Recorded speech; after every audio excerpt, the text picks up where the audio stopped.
Welcome, brethren.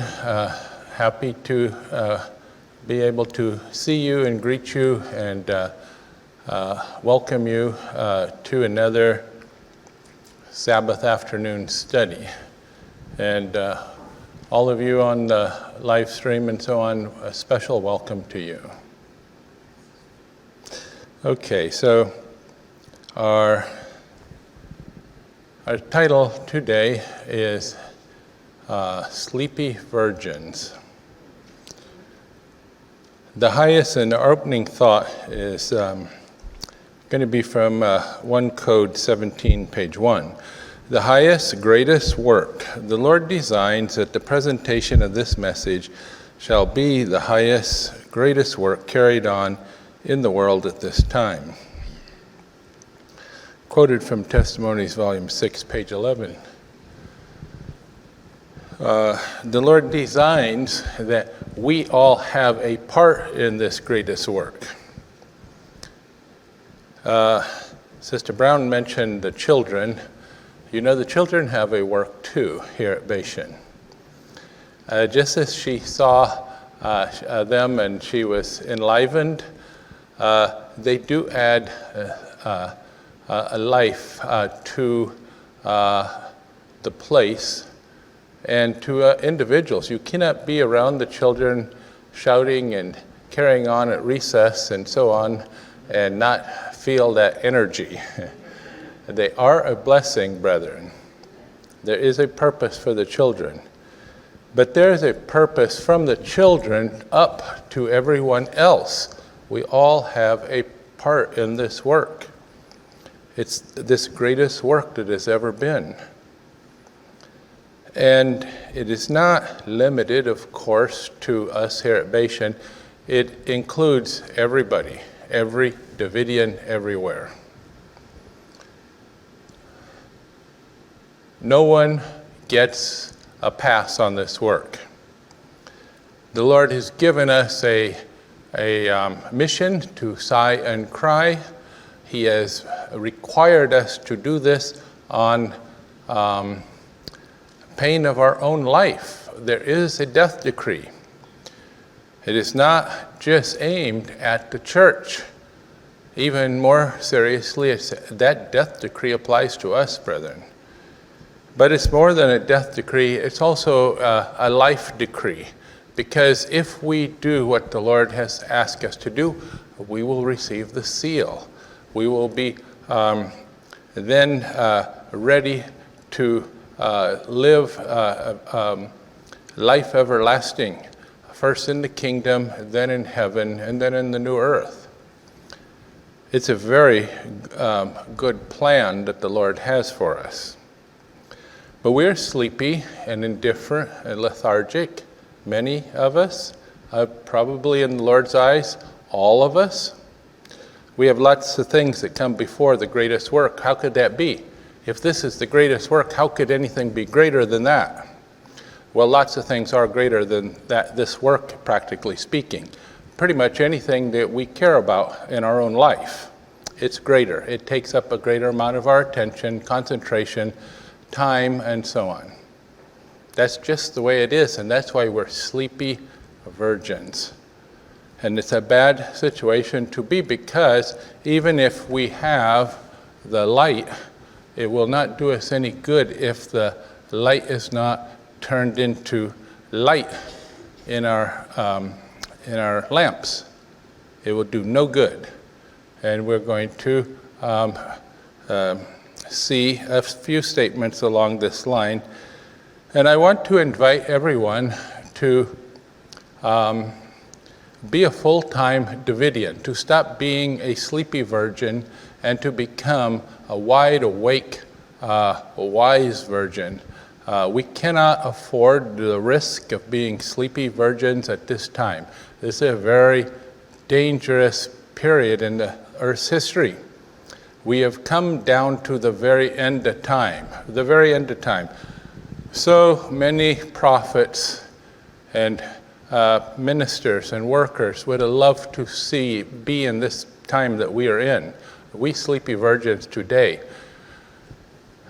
we don't take it seriously. We don't understand the significance of our own beliefs and prophecies. Oh yes, we understand it in a head way, but it doesn't make any difference to us in a life way. We're still sleepy, lethargic, indifferent, and we're still putting our own things ahead of the greatest work. And that, brethren, will cost us if we continue to the end. And if we think we're going to continue almost to the end and then not do it, there's a very good chance that it will cost us also if we try that. The Lord has given us this highest, greatest work, and He expects us all to participate in it full-heartedly. There should be nothing that comes before this greatest work. Well, my family has to come first. I have some very bad news for those brethren who will hold on to that thought all the way to the end. Family does not come before the work before God. It's part of our work. We don't abandon. We can't abandon our family and say we will do good and the Lord will take care of our family. But we also have to understand that family does not come first, and neither does anything else. And as a practical, and many people understand this and will give lip service to it. The lip service doesn't fool anyone, and certainly not God. When God looks at their way, they are living their life. They are living their life in full conformity to the values and desires and ambitions of the world. I'm not saying they live their life in exactly the world lives their life, but they have the same desires, the same ambitions, the same mortgage payments, the same vacation plans to a large extent, and so on. And brethren, this is why we are sleepy virgins. We are half asleep and sometimes all the way asleep because we are not conscious of our message and the things that we should be doing. Nothing comes before God. Nothing comes before His service. And as we see this and we properly place the importance of heavenly things, divine things, and our personal things, then we will cease to be awake. Then we'll be wide awake, working almost frantically to do the things that the Lord has told us to do, to catch up, we are years and years behind in everything, the Spirit of Prophecy says. We have to wake up. We have to catch up. The Lord has given us a work to do, every single one of us. One of the very important things, of course, is to sigh and cry. Not to sigh and cry to the wind, but to sigh and cry effectively, to have something to show for the effort. Many people sigh and cry hit or miss as they feel like it, and they justify themselves that they are doing the Lord's work, and they have always done it this way, and they will continue to do it. And I have seen there is a large set of people who will not listen and will not change and probably can't change. But I hope you are able to change, because if you continue to sigh and cry ineffectively and many times counter-effectively, you will find that it was a waste. You were running in that direction without being sent. That is not what the Lord asked you to do. He did not ask you to make the ground harder, to make the heart of the brethren reject the message more. He didn't ask you that. He asked you to win fair sheaves for the heavenly garner, to win them and to bring them in. Some do, most don't. And to the extent that anyone is in that category and has nothing to show, those people are not engaged in the highest, greatest work. And it could be that you are a worker, a full-time worker in this situation, or it could be that you are a so-called lay member of the Davidian Seventh-day Adventist Association. And remember, I said so-called lay member, because we're all called to be ministers, priests, and kings. And it's only a matter of precise timing where we are in those things, where we are in coming into a line, being called up to duty for those things. But many people have very little to show, and some laymen, quote laymen, have a lot to show. And we need to be among those who are sighing and crying this highest, greatest work effectively. And we need to put God's things first, our personal life second. And this is a hard saying for many. For those who find it too hard, there will be some like the rich young man who go away sorrowfully. We are sorrowful for that too, but we are also thankful for that. Because cold, sleepy, lethargic virgins tend to influence other people in that same direction. And so we, first of all, would rather see everybody on fire, wide awake, and moving forward in the way the message has instructed us to with this highest, greatest work. But second of all, if there are rich young men and women among us, we would have you go in peace. That is our thought there, because it is better that such a thing be than all of us should become cold and sleepy, with the same disease. With that thought, let us have a word of prayer.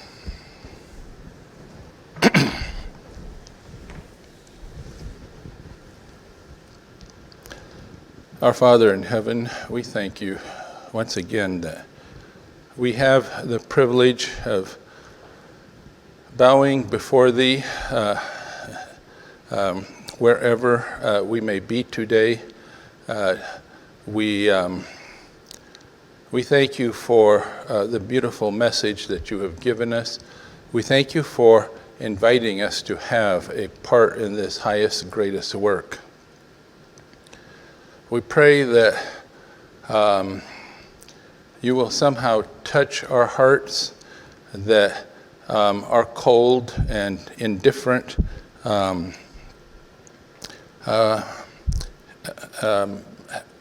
way of behaving, are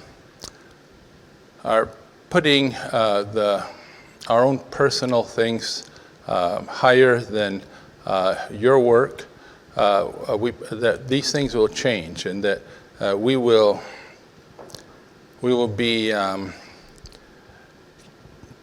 convicted that you want each and every one of us to be full-time, on fire,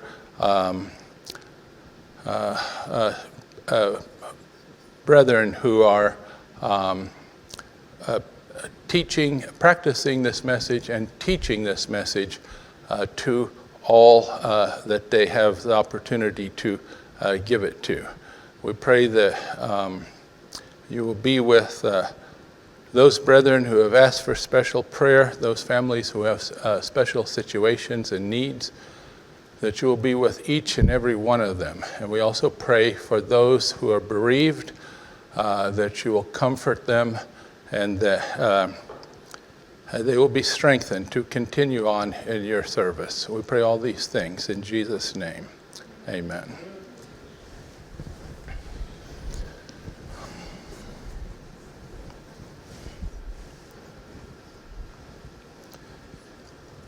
Okay, so to begin with, we want to cover the thought that it is present truth we need today. Do you not see that the old spirit of prophecy should have already been in our hearts lamps, and in order to go through successfully to the coming of the bridegroom, we must also have in our possession and readily accessible to us the additional message mentioned in early writings, page 277, the extra oil, the truth of the judgment of the living, the great and dreadful day of the Lord. So we should have the old spirit of prophecy, yes, but what is the most important message now? The present truth is more important. It is much more important, Brother Haddow says. So value the old spirit of prophecy. And in fact, the new message is built on the old message. And you can't have one without the other. But at all costs, make sure that you have the additional message, the present truth that the Lord has for us today. Now, something that is, I think, beneficial for us to understand is where we are in history. Sister Wright says, time will last a little longer until the inhabitants of the earth have filled up the cup of their iniquity, and then the wrath of God, which has so long slumbered, will awake, and this land will drink. This land of light will drink the cup of his unmingled fury. The cup of iniquity is nearly filled 100 years ago, more than 100 years ago, and the retributive justice of God is about to descend upon the guilty. The wickedness of the inhabitants of the world has almost filled up the measure of their iniquity. This earth has almost reached the place where God will permit the destroyer to work his will upon it. If she could see things today, if she could watch the television today, and all the rest, she would be amazed, completely amazed to see that this world still exists. The cup of iniquity is very full. Since she wrote this, about 63 million babies have been aborted. There have been any amount of perversions of natural law that you can imagine, with marriage, a sacred ordinance of marriage perverted. The other point here is the sacred image of man, the sacred image of God in man has been become accepted and customary to mar and to pollute, and it is coming more and more into play. The markings on the people, the tattoos and so on that are socially acceptable, this is not acceptable to the Lord. The image of man is based on God. It is holy. It is not to be marred, not to be manipulated, but they are manipulating it now in several ways, and they are moving very quickly into that. There will be abominations in that area that it's hard for you to believe right now, but it's already coming. We do not have the right to mar the image of God as it's being done, and it's also very especially going to be shortly. In every particular, there's more wickedness in the heart of man than in her time. Every wicked thing imaginable is being done or moving toward. The cup is nearly full. We see from other points of view, the cup is nearly full, brethren. The nations are ready. All that is holding things back is us. That is the only thing holding back the kingdom. The day of God's vengeance is just upon us. The seal of God will be placed upon the foreheads of those only who sigh and cry for the abominations done in the land. Those who link in sympathy with the world are eating and drinking with the drunken, and will surely be destroyed with the workers of iniquity. Our own course of action will determine whether we shall receive the seal of the living God or be cut down by the destroying weapons. Already a few drops of God's wrath have fallen upon the earth. And I lost that reference, but I know we all know it. Someone give me the Spirit of Prophecy reference. Anyone? That's all right. But the seal of God will be placed on the foreheads of those only who sigh and cry for the abominations in the land. It is necessary for us, if we are going to survive, to sigh and cry. We know this. It is what the Golden Bowl tells us very clearly. Those who link in sympathy with the world are eating and drinking with the drunken and will surely be destroyed. Brethren, that is a slap in the face. Many sleepy virgins are eating and drinking with the world. How are they doing that? Their life is basically aligned with the basic goals of the world. What are they? Well, we have to go to college. We have to come out of college. We have to buy a house, a car. We have to buy a house. We have to go on vacations. We have to live our life in many ways identically to the world. Well, that's natural. Don't be so fanatical, Brother Trevor. But it's not Brother Trevor being fanatical. It is you who are eating and drinking with the world. We cannot do that. Sleepy virgins can do that. It's okay in the sense that all of them are doing it, so you can do it too. But brethren, it is not possible for us to escape the day of God's vengeance if we continue. And it's a grave sin for us to say, I will continue a ways and then I will reform. We do need to reform when our heart is convicted at the first opportunity. It's what? Christian experiences. Thank you. Right. I know it's and it's in the message too, of course. Thank you, though. Okay, so if we have a wrong course of action, it will determine that we will be found with those who are in the world. The Lord is slow to anger and great in power, and will not at all acquit the wicked. Exodus 34:6-7, Nahum 1:3. By terrible things in righteousness he will vindicate the authority of his downtrodden law. The severity of the retribution awaiting the transgressor may be judged by the Lord's reluctance to execute justice. The nation with which he bears long, and which he will not smite until it has filled up the measure of its iniquity, and God's account will finally drink the cup of wrath unmixed with mercy.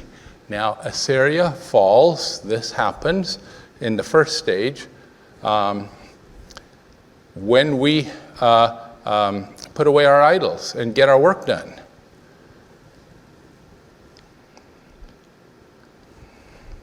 Many of us are eating and drinking, though, with the drunken, in the sense that we are living our life harmoniously with the world. The world's ambitions are our ambitions. We work hard, we pay back our loans and so on, we put our children through university, and we go round and round. This is all we are thinking about. No, brethren, that's not our way. Our way is to engage in the highest, greatest work with all our might and power that the Lord will give us. The Lord calls upon his slumbering people to awake out of their sleep. Many who in their ignorance consider themselves to be wise, like the foolish virgins in the parable, do not realize that their lamps are going out. When they awake to their condition, it will be too late for them to obtain a fresh supply of oil, and they will be unready to meet the bridegroom. Why is it too late? You can't get the books? You can't read the books? Why is it too late for those brethren? We would freely give out literature to those who ask for it, but that does not give the light. It is only when one appropriates the oil, the truth, to his everyday living that the oil becomes transformed into light. Now, those brethren who think that they're suddenly going to make a change and it's going to be okay are making a big error here. It takes time. The message says it takes time for this to do its work. It is only when we appropriate the oil to his everyday living. It's our everyday life. If you know a way to become a saint overnight, then very good for you. Move ahead. Do eat and drink with the drunken, and at the last minute, turn into a saint. A man or woman wonder that. But as a practical thing, it doesn't work like that. It has to. It takes time for our everyday living to come into line, into harmony with the requirements of the Lord. And it doesn't happen all in a flash at Ezekiel 9. There are some people who think that it does, but there's not the slightest indication that we suddenly, instantly become the people we're supposed to be at Ezekiel 9, just before Ezekiel 9, whatever. Brethren, that is complete false error, idea that will destroy anyone who practices it.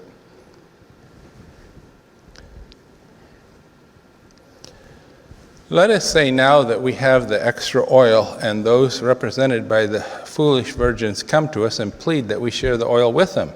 Would any of us refuse to give them? I think we would not.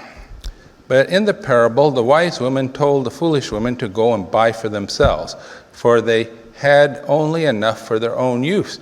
You know the sad story. The foolish were unable to go and buy the oil and get back before the door closed. It will happen if we don't have the oil in our everyday life, burning in our lamp and turning into light in our everyday life. Now, we would give them that level of spirituality that if we make it to that point, we will have. We would hand it to them if we could, but we can't. They have to do it themselves. God does not do this in a flash of light, neither for us or them. And we cannot help them when they refuse to help themselves.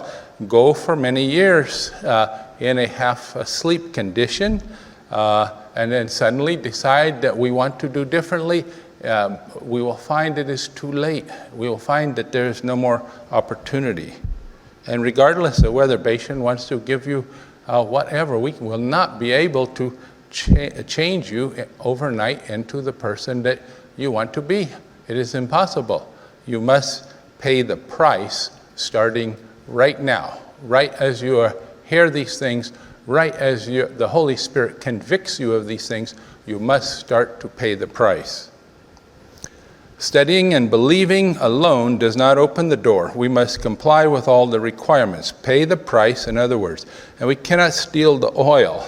It cannot be given it to you, and you cannot steal it. You do have to pay the price. Comply with the requirements. Comply with some of the requirements? No. Comply with all of the requirements, to the letter. Is that a harsh and overbearing God that he wants us to obey him?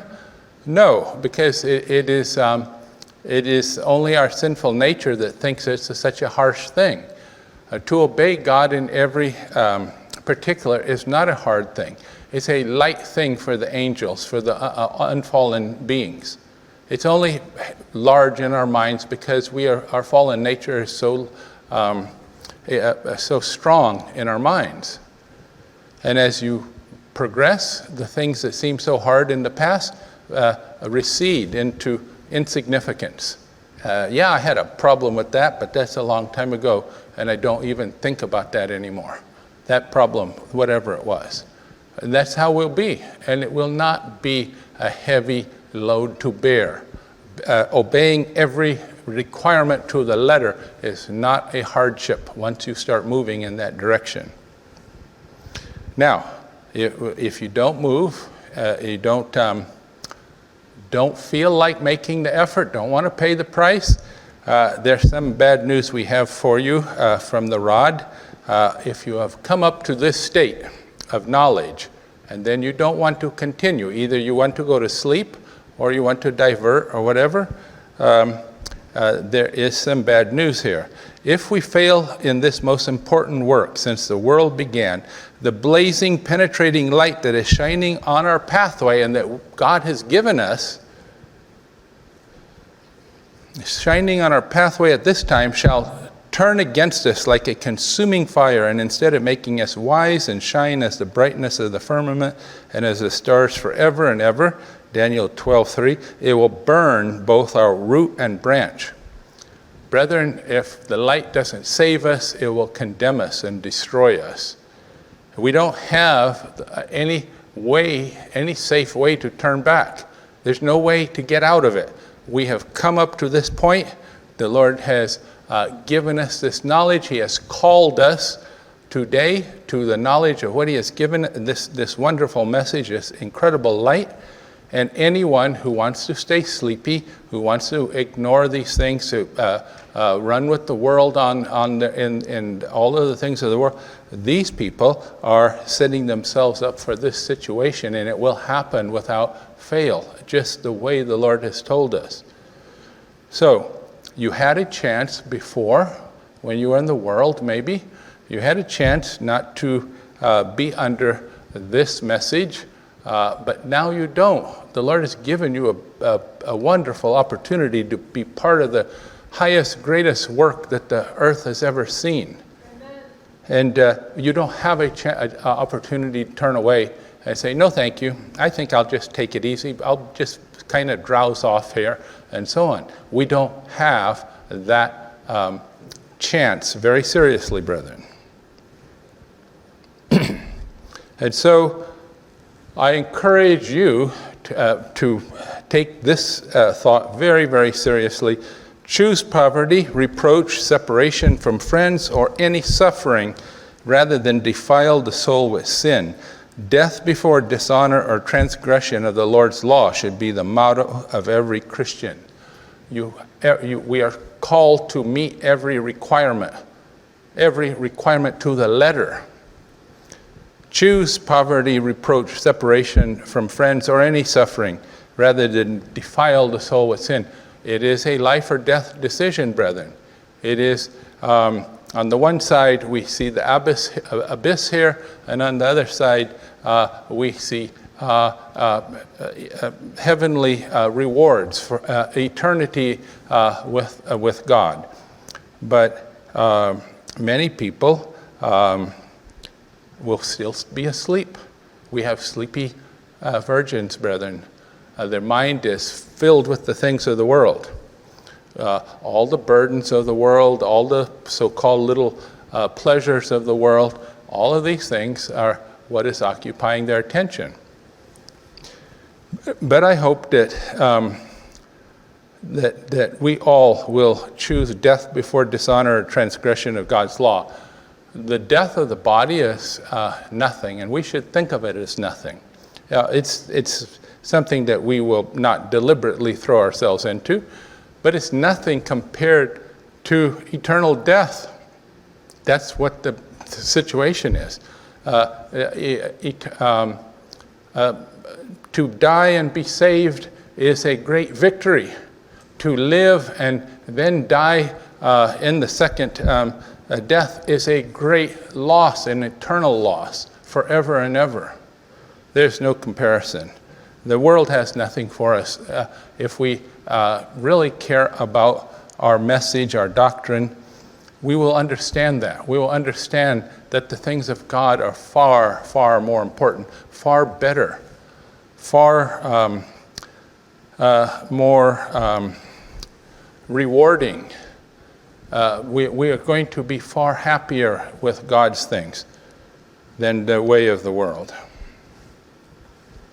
So what is it to be? everyone is to do active service. Everyone. Every Davidian is called to active service. The greatest work on earth is to seek and save those who are lost, for whom Christ has paid the infinite price of his own blood. Everyone is to do active service. Everyone, brethren. There's no one who is going to be one of the 144,000, but who is not going to be an ordained minister, priest, and king. No one, not one of the 144,000 are going to be anything less than those three things. We're all called to do active service now. To get to be that, then we have to be preparing ourselves, fitting ourselves, and we also have to be obedient to the Lord's commands. We are to be seeking and saving those who are lost. We are to be constantly doing good. This is our work. It is the most important thing for us, this service of God. Now, when we serve God, we don't do part of what he says. We don't go out to look for strangers and leave our home to starve, okay? That's not what the Lord has said. We do all of what he says. And we start at the household of faith, right in our own household. But those who think that they are excused from active service are wrong. Not one of us are excused from active service. The Lord designs that the presentation of this message shall be the highest, greatest work carried out in the world at this time, and he designs that we have a part in it. As this ministry, of which there hath not been ever the like, neither shall there be any more after it, even to the years of many generations, Joel 2, is to be free from all earthly encumbrances. Therefore, let no one longer delay in effecting the transition, which will ultimately see him engaged heart and soul in the Lord's closing work for the church, the ingathering of the first fruits who are to be sealed from among the living. Track 4, page 45. We are to be free from all earthly encumbrances. Many people go the opposite way and encumber themselves some more. And some more. That is not the way the Lord is calling us today. He is calling us into active service, and there are different types of active service, but he is calling us into genuine active service. We have people who the Lord is calling into active service as workers, but who can't hear that call because they are encumbered with so many things. And don't want to hear it either, by the way. To be called and to turn away when you are called is a very dangerous thing. There was two people called before Brother Houdoff. Sister White. What were their names? Say? Foss? No, it's Foss and who? Okay, so people are saying the name, but I'm not hearing it, but that's okay. But we all know that there were these two brethren. What happened to them? They went out. No one ever, I don't even know their name properly. They're forgotten. And brethren, they're forgotten of God because they refused the calling that he gave them. Are they lost? Only God can tell you that. But it is a very dangerous situation to be in. All things are possible with God, but don't think that those two, Hayes and Foss, that's one of them, and who? One person. I mean, one person say. Foy, yeah, Hayes and Foss and William Foy, yeah. Thank you. They refused to accept the call. And it was same thing will happen to us, brethren. You cannot come up face to face with the Lord and hear him calling you and turn away and expect to be saved in the end. It cannot be done, brethren.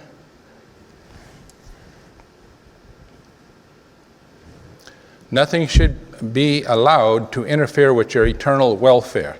No, not for a moment, for the day is far spent, very far spent. What, friends, relatives, husbands, wives, you are to lose them with yourself if this truth fails to convince you and them. But the promise to the faithful is, for your shame ye shall have double, and for confusion they shall rejoice in their portion. Therefore in their land they shall possess the double. Everlasting joy shall be unto them. Isaiah 61:7. 1 TG 52, page 21. Nothing, brethren, can be allowed to interfere with our obedience to the commands of the Lord. God depends upon you, the human agent, to fulfill your duty to the best of your ability. He himself will give the increase. If human agents would but cooperate with the divine intelligence, thousands of souls would be rescued. Now, a lot of Davidians think that our work for the church is impossible. It seems like a huge thing, and that's because we're so small-minded, so small amount of faith, so far away from being the tools that he will use. It is entirely possible for us to finish our work for the church and quickly, but it's not possible if most people are not trying, and those who try are mostly not doing it effectively. Yes, it will be an impossible task in that case. But God is depending upon us, the human agents, to do this, and it will not be done any other way. Until we wake up and get moving and do the things that the Lord has asked us, the work will not be done. Now, at a certain point, the Lord will get the work done, but we will lose out. We will lose out, brethren, if we continue much longer.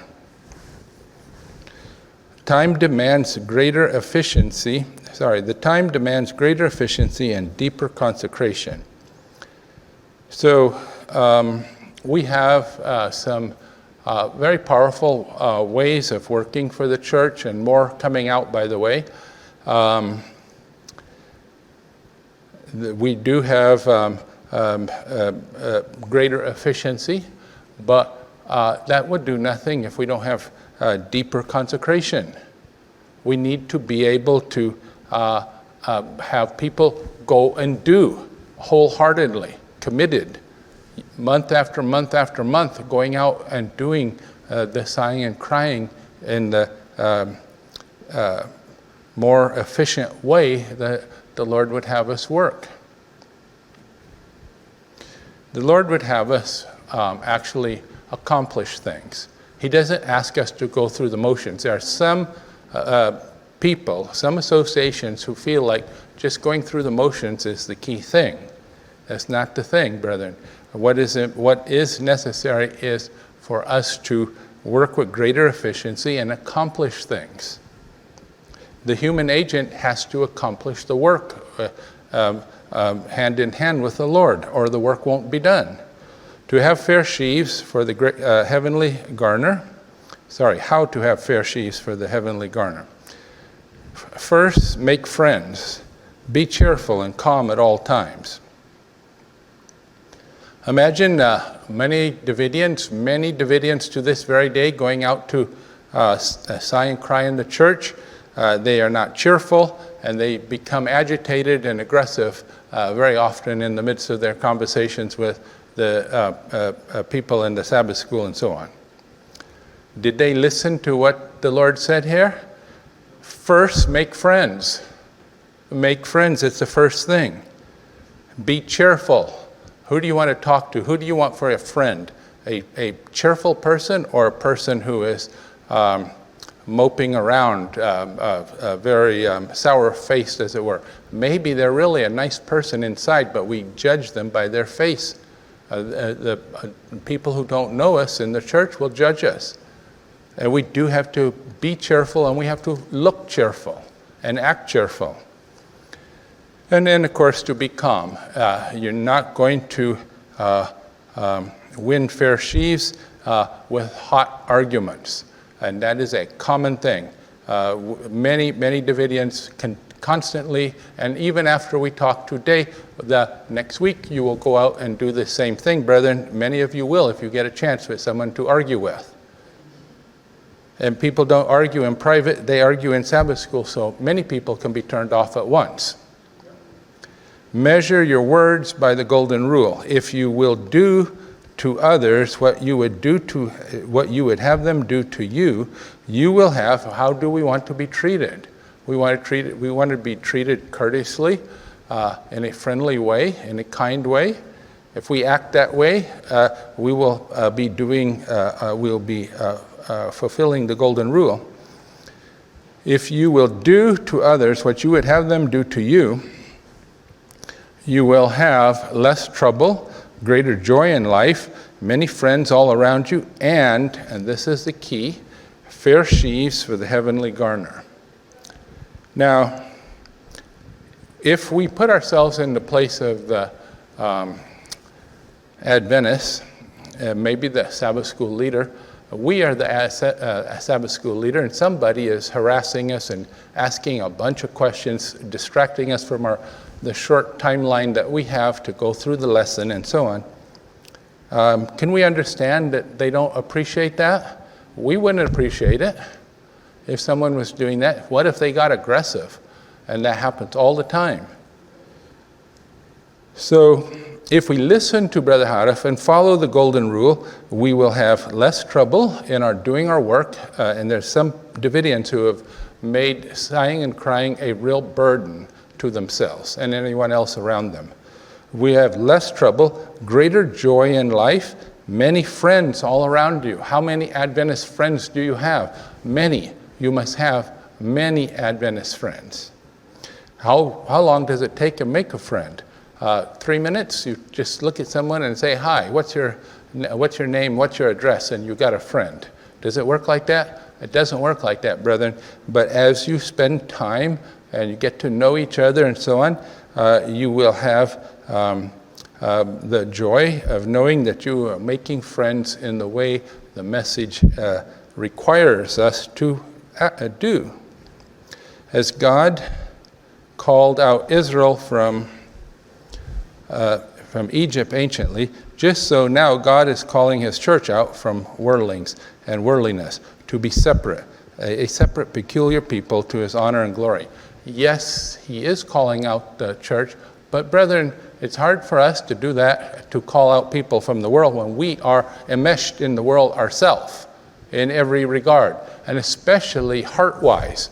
We have the same desires and goals and ambitions as we said. That's the worst part. We have bought into the whole theory of the world.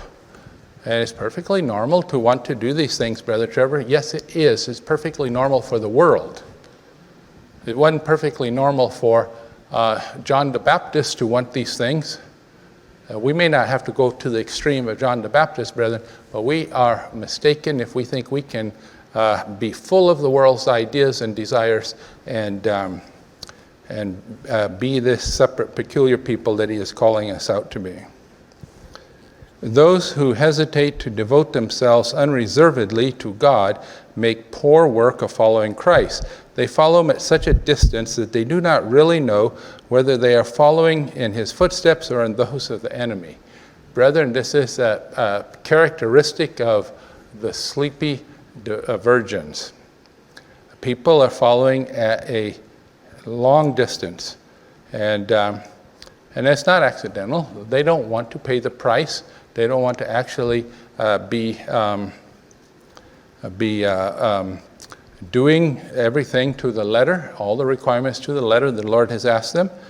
So they follow at such a distance, they don't know who they're following in the end. And in the end, many of them are not following Christ, but the enemy. Ministers, priests, and kings forever. One of the many things that will keep one's name out of the book of God is one's turning a deaf ear to the Lord's warning that he who puts his hand to the plow, then looks back, he who starts in the gospel work and then turns away from it, is not fit for the kingdom. Luke 9:62. The fact is that all who have graduated from the ministerial colleges have already put their hand to the plow. Will they now turn back? We devoutly hope not. White House Recruiter, page 11.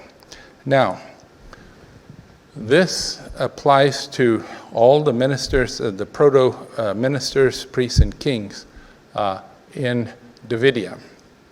It applies to every single one of them. Anyone who has started off on the journey to become a minister, priest, and king, and then turns back or just becomes very sleepy and cold and lethargic, this person is no longer fit for the kingdom. And without some special grace on the part of the Lord, these people are not going to be in the kingdom because they chose to sidetrack themselves in a different direction. Our personal interests and family come second. Those who are controlled by a sense of duty, who daily seek wisdom and help from God, will act intelligently, not from selfish motives, but from the love of God, Christ and the truth. Such will not hesitate to give themselves unreservedly, soul, body, and spirit to the work. They will study, work, and pray for its advancement. I repeat, do not enter into a marriage engagement unless there is good and sufficient reasons for this, unless the work of God can be better advanced thereby. For Christ's sake, deny inclination, lift the cross, and do the work for which you are educating yourselves. Now, each one of us, Davidians, come under this situation. Are we willing to put our personal interests second to the Lord's? And what we mean by that is if our marriage should take us out of the work, if a family, some kind of family, non-essential family duty were to take us out of the work. What's an essential family duty? Feeding your children. What's a non-essential family duty? Taking care of your adult children who are able to take care of themselves, of course. And if we allow ourselves to be sidetracked by these non-essential things, then we will be found to be wanting. We are not controlled by a sense of duty. We're not impelled to put the Lord's things first, to be in this highest and greatest work full time. And so we will lose out, brethren. Now, remember that many will lose out. We want to draw attention to this situation because there's going to be a number of people who don't want to do this. They don't want to, and like, that's getting nutty. You want me to stop putting my family, my adult family or whatever first? You want me to stop working so I can put my children through university? You want me to actually come into the work and let my children earn their own living, my adult children? And it's not going to happen, brother. Not going to happen. Well, they have made their decision. They have made their choice. And that's just one example that I'm giving you. There are many other things that people have chosen to do. Some people have chosen education. Not education for the Lord, but education because it's been my lifelong dream to be a this or that. And so they go and they pay the price. And they encumber themselves with all that is required to be in the world in that way. A lot of people. And they have made their choice. And in many cases, they cannot suddenly change their course of action. They cannot change their minds. The idols and desires and goals and all the things of the world is too deeply embedded. in their hearts, and they're stuck in the way they're going. Now, that's true, and we understand that. But what we are also saying is that it is better to have a separation for those people, a no-fault divorce, by the way, no recriminations, no bad feelings from our side. But it is better to have a separation because those people can be infectious, okay? They do need to be isolated in a way. Now, we're not going to isolate them, but if they isolate themselves, if they leave us and go on their business, we are sad to see. And who could not be sad when you read the story of the rich young man? Jesus was sad. But even so, it was for the best. And Jesus knew that. God-fearing workers are wanted in our houses of publication. It was so then, and it is so now. But many people cannot hear the call. Many people who are qualified. In our missions, in our churches, and by the way, in our missions, this is becoming a more serious situation. The property for the School of the Prophets in Trinidad is, I believe, has gone through, or it has gone through, I believe. And so we have a problem. It's a good problem, but we have a problem because we have to staff that mission. We have other people out there who have been on the front lines of other missions for a long time, and they need relief. They need people to take their place. And sometimes it takes time. In many cases, the people in our members have been fitting themselves to serve the world, not the Lord. And so it takes time to train people, to bring them up to the level where they can actually go to a mission. So to have people next year, we have to have people training this year. Actually, to have people training to going out 2 years from now, we have to start training now, and so on. So we do have this same need today. We wonder what is holding back the work. Look in the mirror, brethren. I want you to look in the mirror to see if that person you see is holding back the work or not. Not everyone is, okay? We don't condemn and we don't judge, but you can judge your own self and your own heart. We want 100 workers where there is one. And we're not going to get our work done until we do, by the way. Okay? There will be a lot more workers here in the work. Not necessarily here at Bashan, but in the work. The heavy responsibility should not rest upon one man in any branch of the work. Now, one of the things that we are doing is moving to delegate responsibility. The various department heads have been delegated a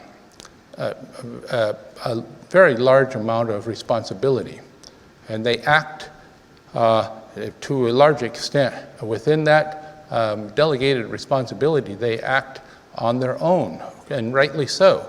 It is necessary now that we have more people like this, more people who can take responsibility and move ahead in their area. It is not one man to control the work. It is impossible now that it's starting to move forward like this, and it's not even the right thing. It is required that we have good workers and they be turned loose to move ahead. 2 or 3 should be fitted to share the burden, so that if one should be called to another post of duty, another may come to supply his place. And we follow that, by the way. We try to double or triple staff everything as a training situation, and also to rotate people, so people can be rotated in and out of the field. But this is the inspired plan the Lord has left to us. A fund should be raised to educate for missionary work those who will give themselves unreservedly to God and the cause, and who will labor not for large wages, but for the love of Christ, to save souls for whom he died, and those who will unreservedly devote themselves to the cause of God. The Lord has a place for them. He has a plan for them. He has work for them in one way or another. And this actually should include every person, every member.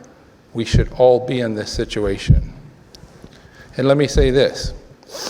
Everyone should be willing to be called into active service by the Lord, by the way.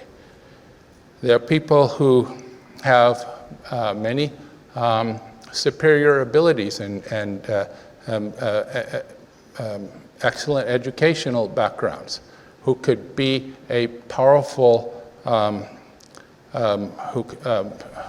who could do a powerful work for the Lord. These people many times are the most encumbered brethren.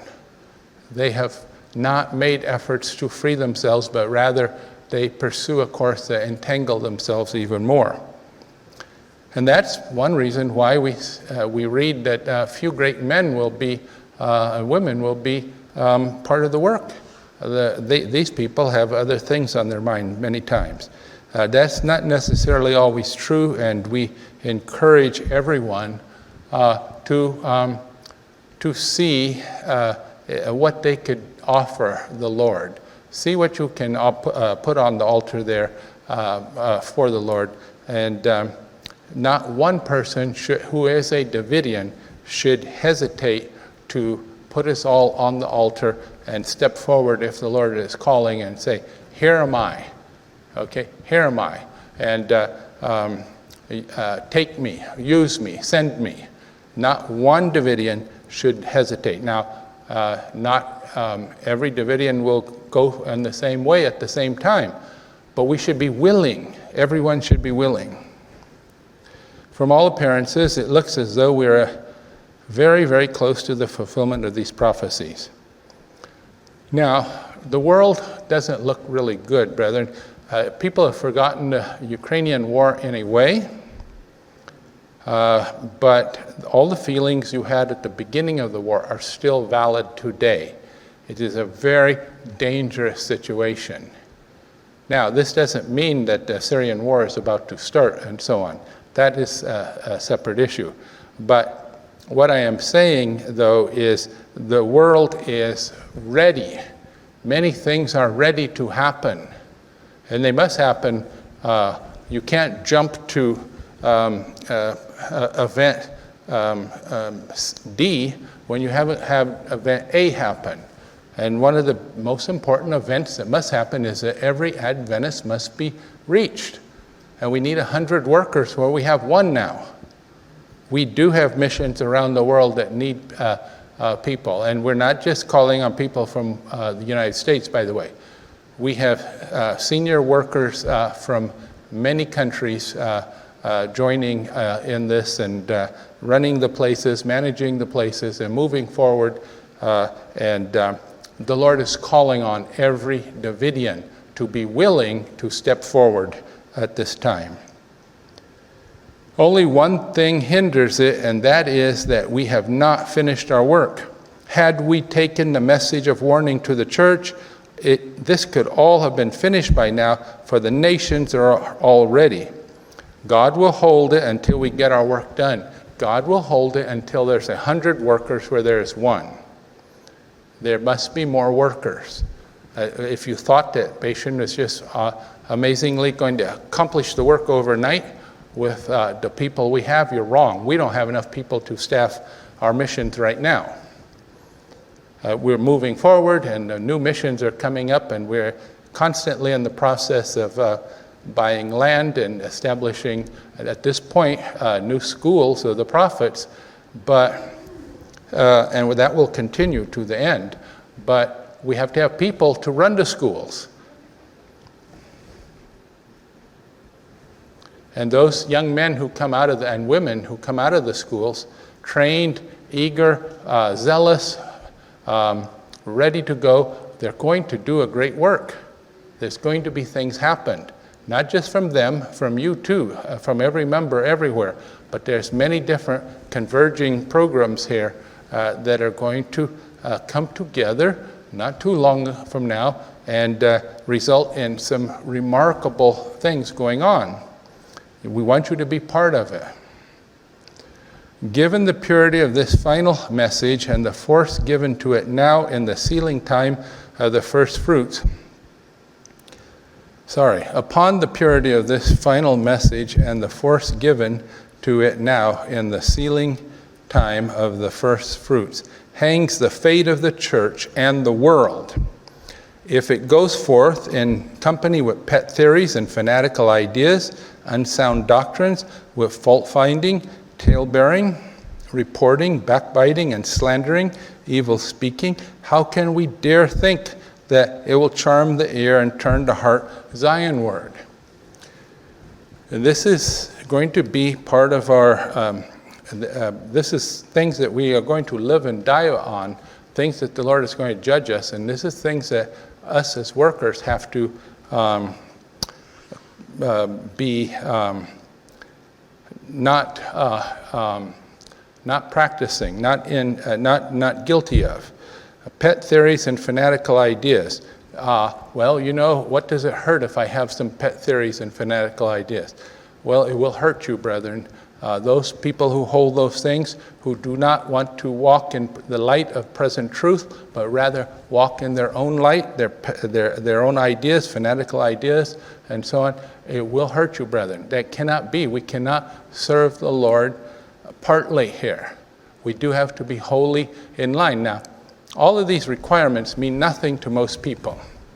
True, and rightly so. If you're not in this category, they mean nothing. It's like all the other requirements God has for us. They don't burden us down. We're already in line with it. They don't mean anything to us. And in that sense of the phrase, they don't mean anything to us, that's good. Because we are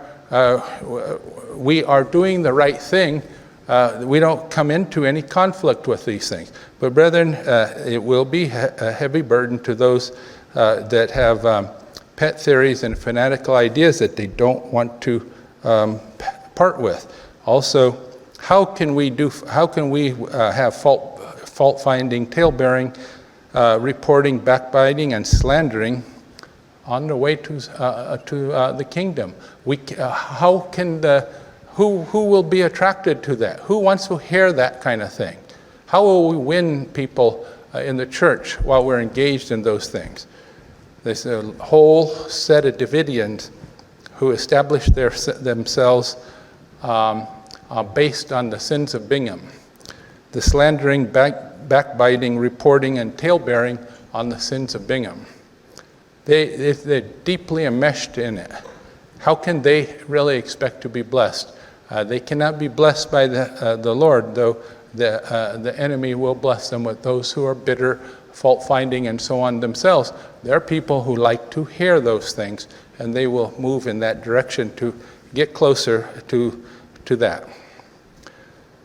But we can't have success that way, not real success, because we're not out to attract defective tares. We're out to find the wheat. And we have to do it in accordance with these requirements, and to the letter also. This is our closing thought. Let us get ready for the kingdom, for there is a church and a world to save, and God is anxious that we get down to business, and very quickly, if we are to be among the admired Jews of tomorrow and live in peace, perfect peace under everlasting security. Now, this can be ours. We can make it to the kingdom. How long did it take Israel of old to get to the promised land in the end? Not very long, brethren. Less than a couple of months at the end when they turned. It doesn't take long to get to the kingdom. I'm not saying it takes a couple months, but I'm saying it doesn't take long. It doesn't take another 40 years. There's no more 40 years, by the way. I can't set time, but I can tell you that the cup of iniquity is full. It is full, brethren, and it is The Lord, there is a limit to his forbearance, and there's a limit to how much more wickedness can be tolerated by a holy God for this country and this world. And we are just a hair's breadth away from exceeding that. So, time is short. It is pretty short, brethren. You'd be surprised. And that's why I can't understand all the sleepy virgins. Don't you see the signs of the time? Can't you see? Can't you hear the things that are happening? It is time for us to move into line. It is time for us to, if there ever is going to be a time for us to be the people that the Lord has asked us to be, it is now, brethren. If we don't come now, there's a good chance we'll never come out of our lethargy, out of our sleepiness, and so on. So there is a world, there is a church and a world to save, and we know it is the Davidian Seventh-day Adventist Association that accomplishes the work for the church, and then with a loud cry takes the gospel to the whole world. We know that. It is this association, and the Lord is calling us today to be part of that association, part of this highest, greatest work of saving lives. There's nothing more important than saving lives. You know how doctors and nurses, how special they are? They are very special. But they save lives for time, for this world. They don't save lives for eternity. We, as ministers and priests and kings, will be saving lives for eternity. And that's why the Lord calls us saviors. There's nothing close to this calling that he has given us. Nothing close in importance, nothing close in grandeur. Be part of this work, brethren. Put it first, foremost, and be willing to pay the price. Wake up all the way and do what the Lord has required us to do. Let's do that in every regard, and it will be well with all of us. God bless you.